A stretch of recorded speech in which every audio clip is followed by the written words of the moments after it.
Hello, I am Artem Alex, Aries, avid journaler, gluten-free, and 100% jazzed to meet you.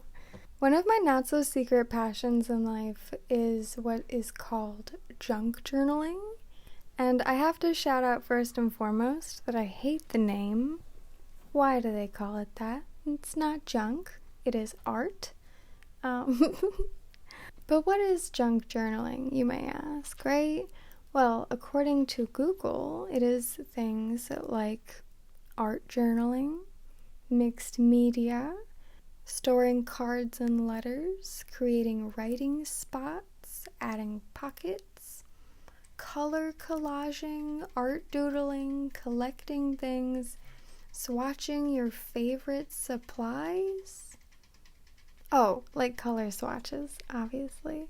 Well, for me, personally, junk journaling is a way to do a lot of collages, but limited to a very small page.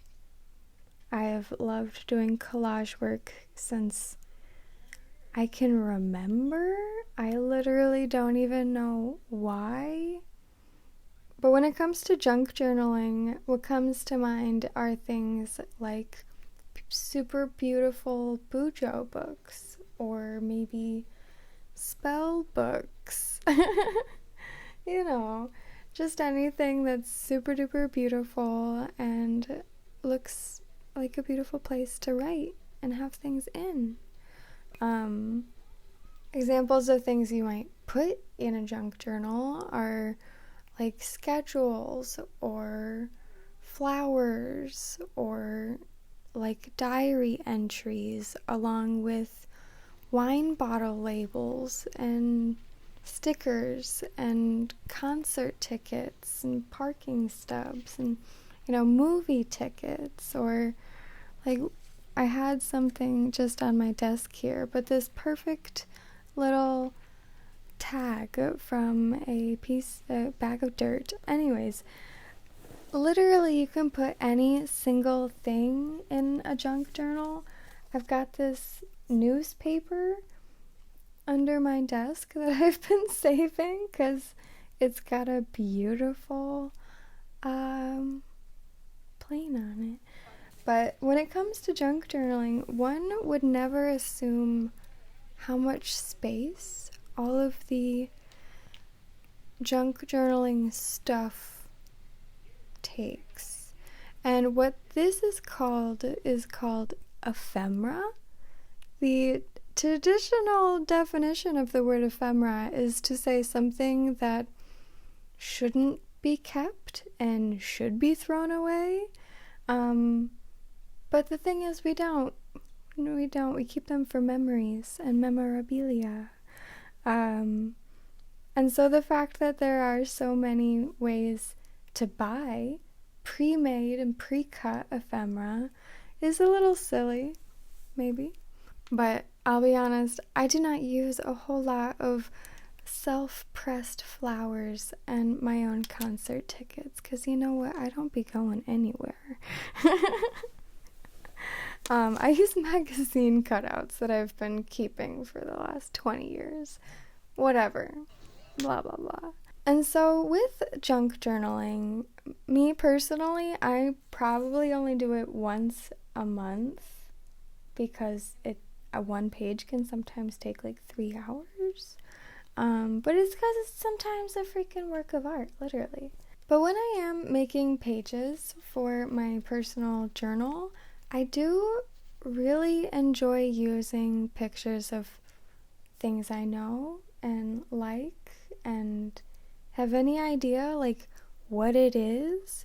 There's a lot of like pre-made packs of papers, cut up ephemera, that are in French or in German or Latin, and I almost always 100% translate these before using them, because I'm like, I don't know what this is for, what it's saying, what if it's something weird? And so as a philosopher, in all of this, like, wanting to use things that I know, what comes to mind is something called epistemology, which is the theory of knowledge, especially with regard to its methods, validity, and scope. Epistemology is the investigation of what distinguishes justified belief from opinion. And so, in the simplest of terms, epistemology is how you know what you know. Is something a truth or a belief, or is it something culturally created? What is it? Where did it come from? For instance, what's it called? Common facts. Common knowledge.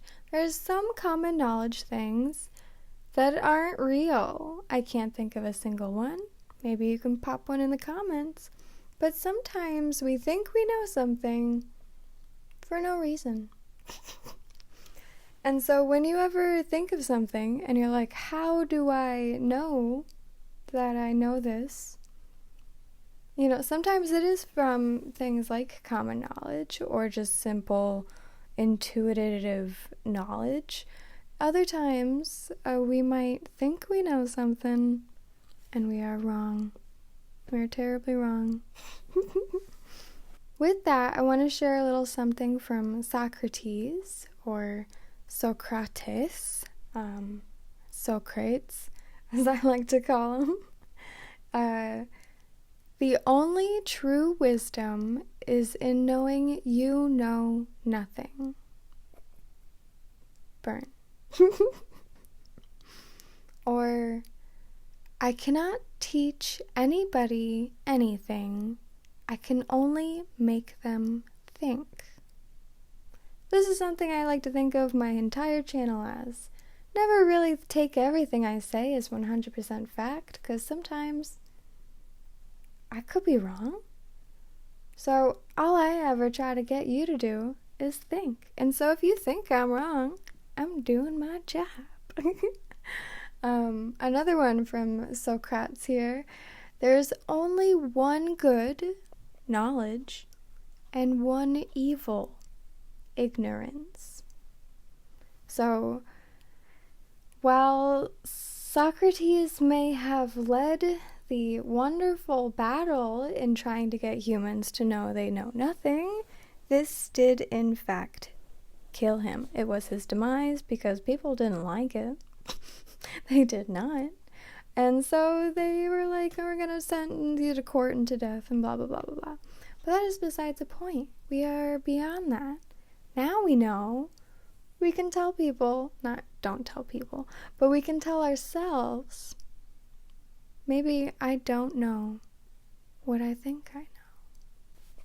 And so, in how all of this pertains to junk journaling and ephemera is largely a lot of things, but it's largely, did you know that more than 90% of all of the ephemera that is prepackaged is from free use, public domain works of art or journals? Literally, pictures from a book printed, and people are like, hey, I own this, don't copyright or steal my copywritten image, blah, blah, blah, blah, blah. On a moral note, that's wrong. You don't own it unless, like, you literally specify to me, like, hey, I enhanced this, I photoshopped it, blah, blah, blah. Anyways, and so what do we do with this? My first instinct is to tell people, like, hey, we are paying good money for things that are free. What? But is it free? And we'll get back to that later. Another note I had thought about was not the ephemera itself, but what is in it and inside of it. And a lot of this comes down to, like, what is problematic, but at the same time, I also really enjoy knowing the artist of whose art I am enjoying. And so with that, I took one of my bits and dug a little dirt on him. And that is to say, did a lot of research on a guy who does not have almost any information on Google. And this person is named Timothy Sheldrake, or T. Sheldrake, or Sheldrake Timothy, as one site actually said he preferred to be called. But who the heck actually knows, right? I know I don't. But after about 3 or 4 hours of research, I finally found that Timothy Sheldrake is a medical doctor who is also an artist. And I almost couldn't believe it. Let me pull up my findings here.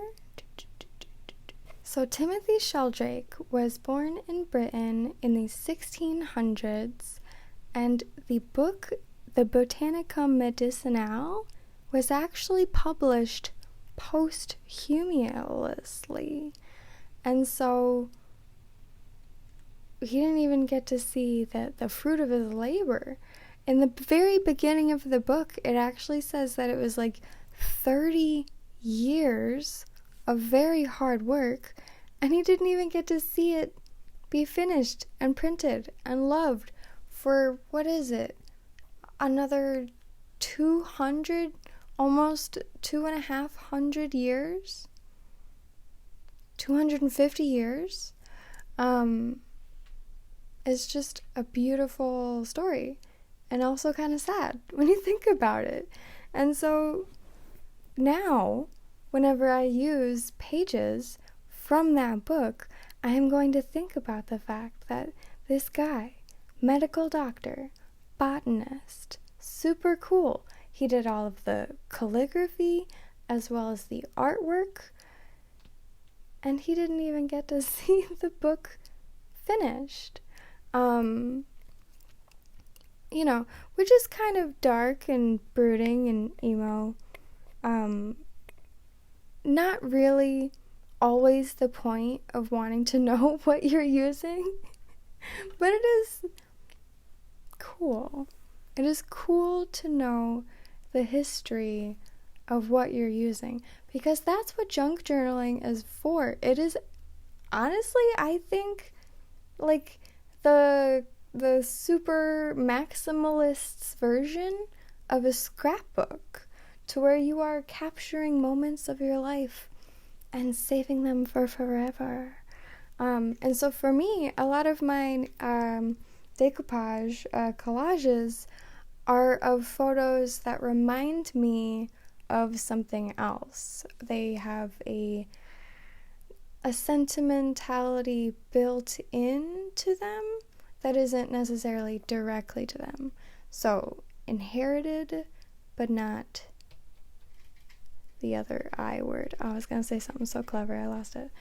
And so another little tidbit here in epistemology, the junk journaling, is the fact that some ephemera has weird subtext to it. Our history isn't great. There was a lot of sexism, a lot of racism, a lot of just hatred toward anyone that wasn't a white man, right? And so when you get cute packs of cute ads and you see just a woman baking cookies, a lot of the language around the woman baking cookies isn't the happiest. So that's just something to think about. Just one humongous thing to think about. You don't want to have any racist or sexist subtext to your artwork. That is one huge bonus of actually using memorabilia or paper ephemera, memorabilia, for building your own junk journal. because it won't have any of these weird, oh, I didn't realize that that was a racist image, maybe, moments, because, well, hopefully, if it's from today's day and age, it just won't be, right?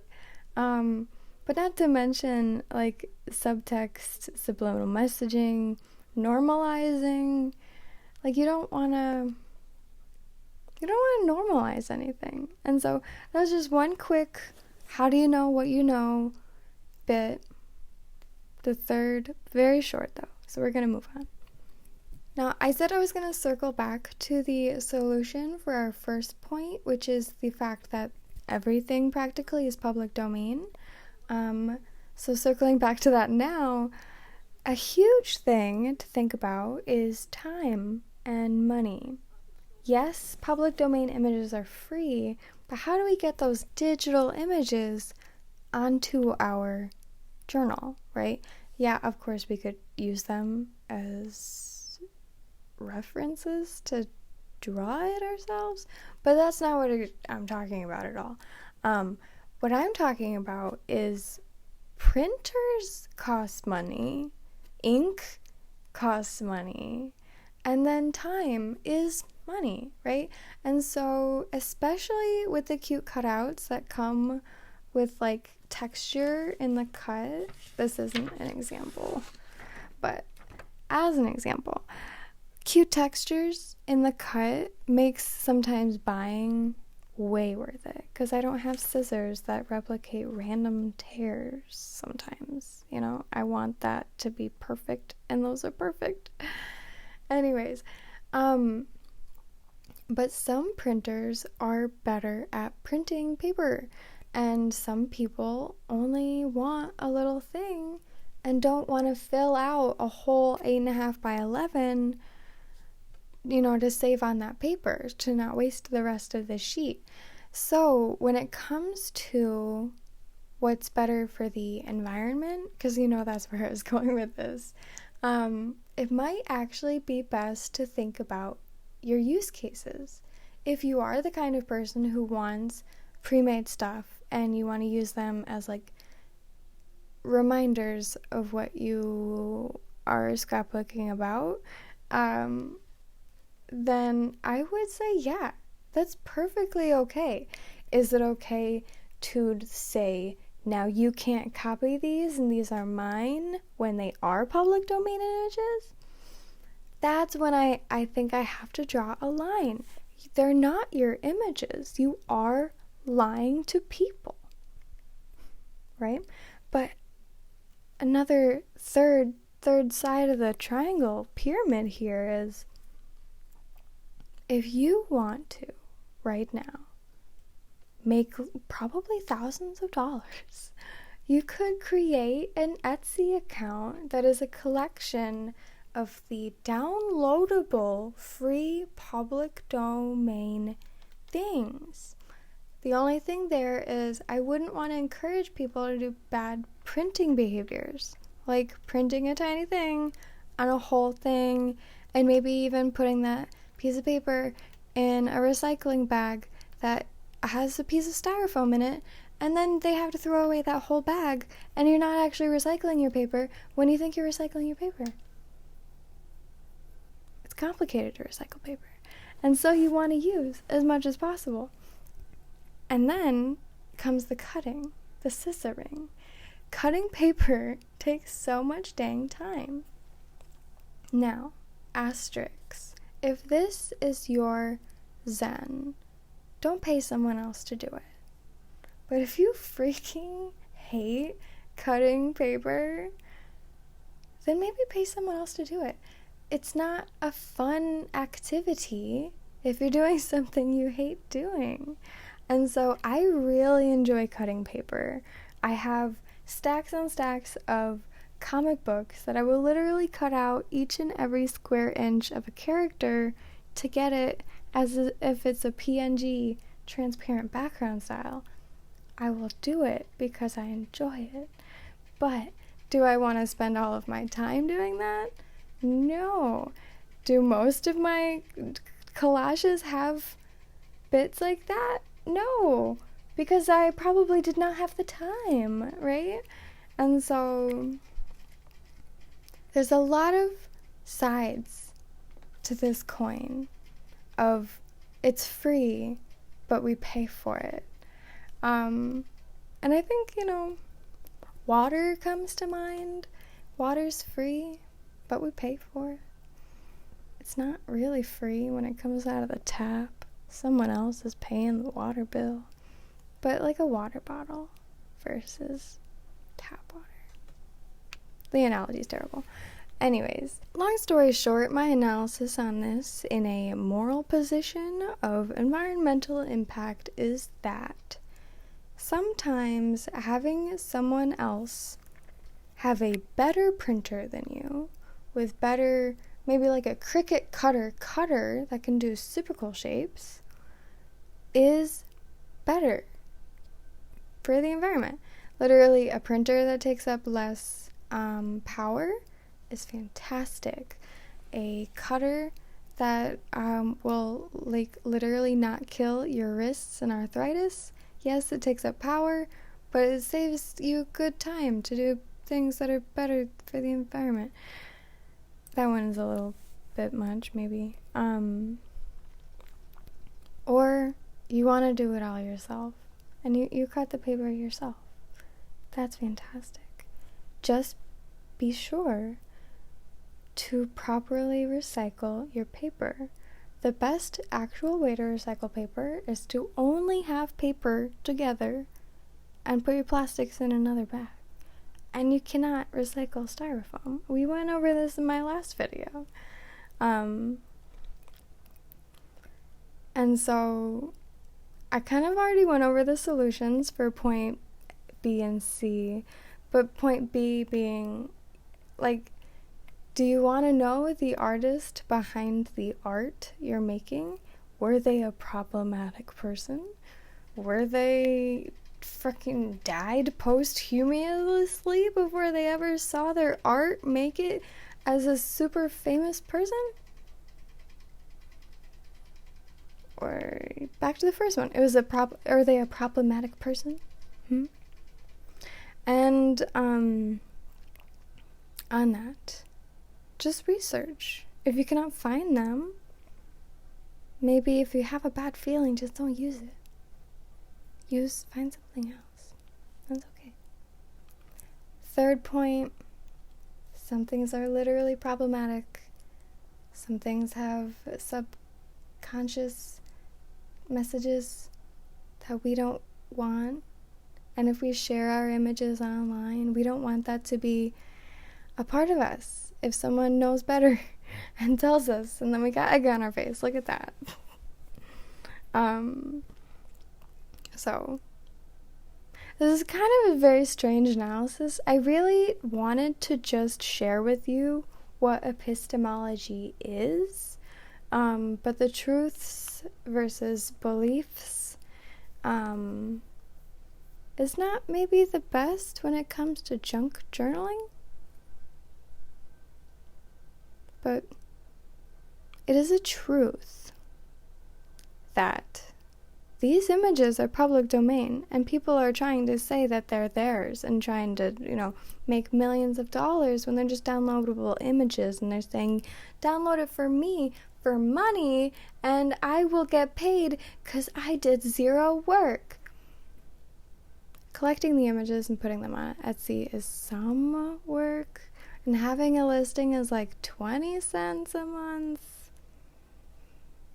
But I think that's wrong. I do. Other than that, this is not really an analysis as much as it is a rant about people being too capitalistic or, complaining that some ephemera is just weirdly sexist. Why are so many ads saying women do all the work? Our ads, Sorry. But what was my conclusion here on this paper? Oh, yes. So, is it wrong Yes, it's wrong to say, this is mine, you can't have it because I own it, because that's a lie. Kant says we can't lie. I always say lies are only to be kept as surprises, and this was not a good surprise. I would be very upset to buy a whole lot of things and then later find out that it was free all along, and I got a printer the whole time. But if they were to say, hello, these are public domain images that I have printed with an environmentally safe printer and environmentally safe ink, and have cut them with such precision, because freaking sometimes things aren't cut with precision, then I would be more than happy to buy them. For now, I just get things as gifts, and that's super cool, right? I do buy some things for myself. But anyways, this is not an analysis other than that small part. The rest of it is just like, hey, let's just think about what we're using and doing. And stuff like that. So, thank you so much for listening.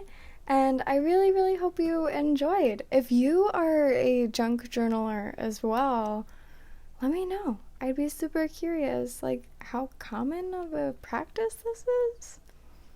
I couldn't even tell you where my passion came from, other than wanting to make more collages in life. I always want to make more collages in life. But where did that come from? I don't know. One last thing I wanted to shout out. Let's go to my comment section here.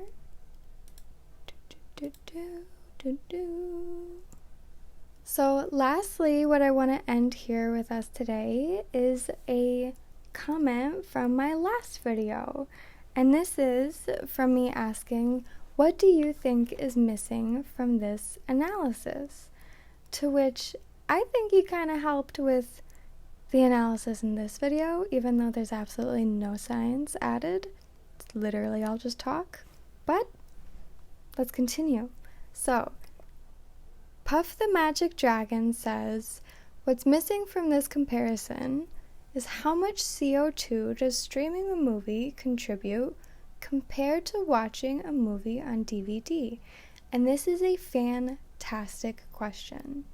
And so while my whole video was about how we should have just more excuses to get offline and go outside, but also like DVDs are a great streaming alternative, it turns out DVDs are not actually a great streaming alternative. Sometimes they can be worse. But this is the whole many variables of what is the best route. Route being a pun intended word here, and that the internet says that we should be buying DVDs online because our driving to the store and the stores having a section for the DVDs causes CO2 emissions.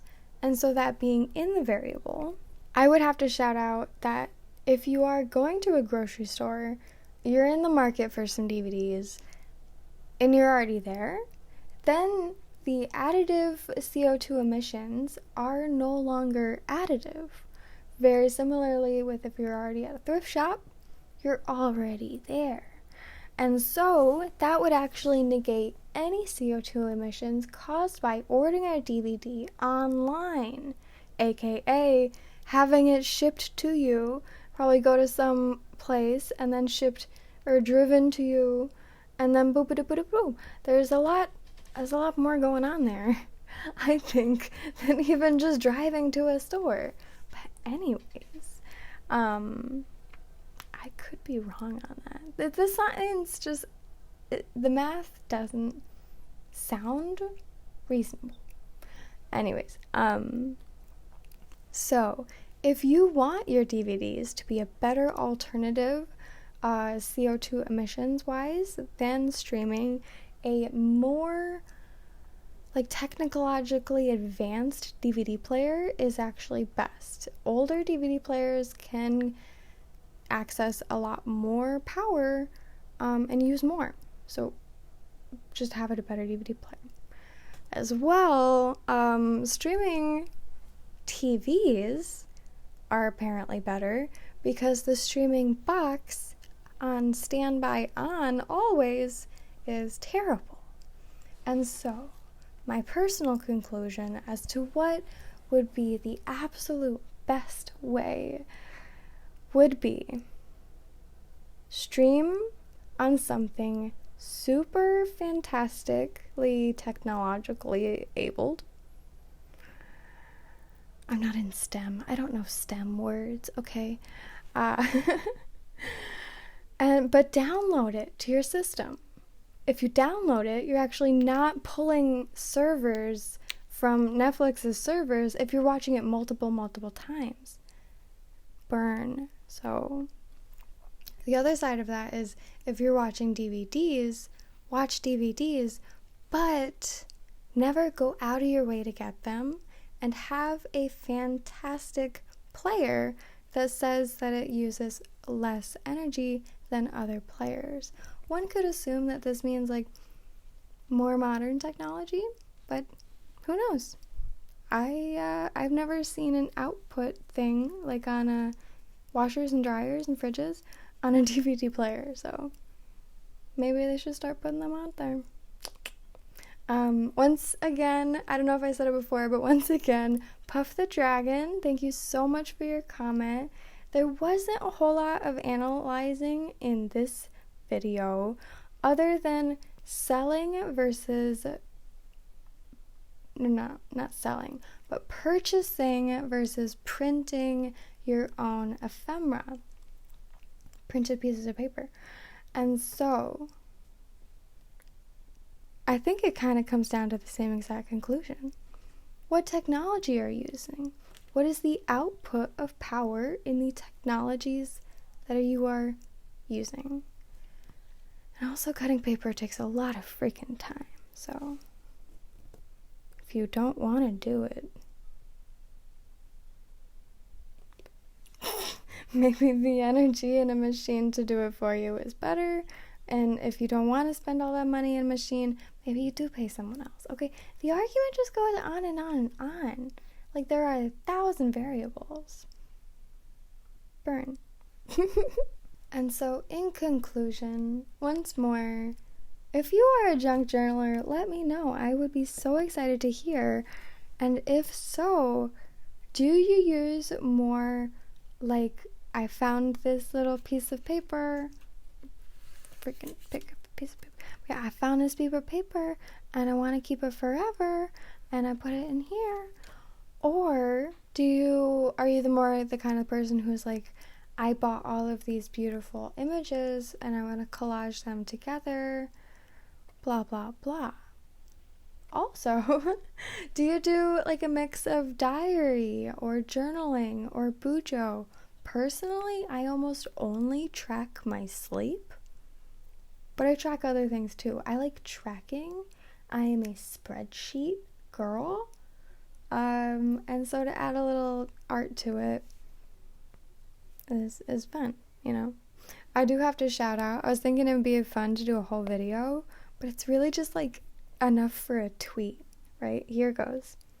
I've been tracking my sleep for over 3 years, and it doesn't help. It doesn't. It kind of just makes you feel better or worse. And if that is a motivation for you, freaking good on you. It's not motivation for me. I just really like making the art pages, but I also really love seeing the time change. So I continue, even though it does not help. What has been helping is this newer initiative I've started, so maybe I'll save that for the next video.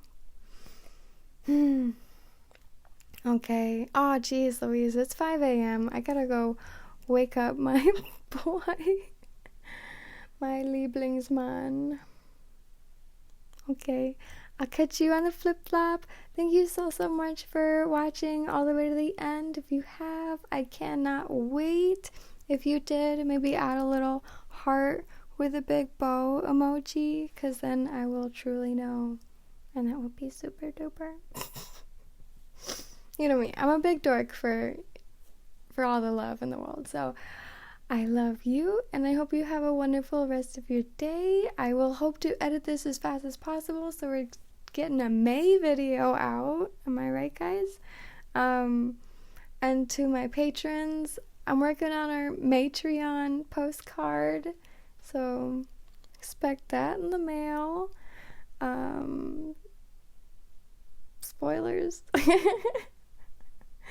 Okay, thank you so much again. I hope you have a wonderful rest of your day, and thank you for spending some time here with me. So, okay, I'll catch you on flip-flop. Bye, I love you.